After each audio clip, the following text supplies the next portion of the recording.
శ్రీమద్ భాగవతంలోని దశమస్కందంలో ఉన్న రుక్మిణీ కళ్యాణ లేఖ 4వ శ్లోకం. పూర్తేష్టదత్త నియమవ్రత దేవ విప్ర గురువర్చనాదిభిర్ అలం భగవాన్ పరేశః ఆరాధితో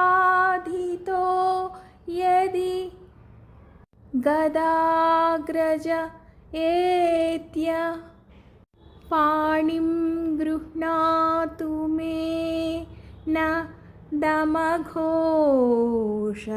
సుతాదయోన్యే.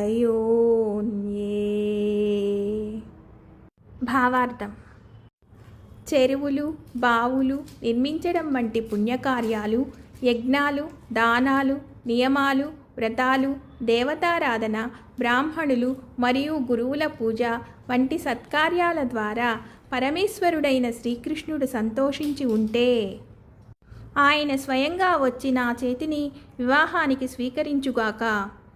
దమఘోషుని కుమారుడైన శిశుపాలుడు లేదా ఇతరులు నన్ను వరించకూడదు అని రుక్మిణీదేవి ఈ 4వ లేఖలో శ్రీకృష్ణ పరమాత్ముణ్ణి వేడుకుంటుంది.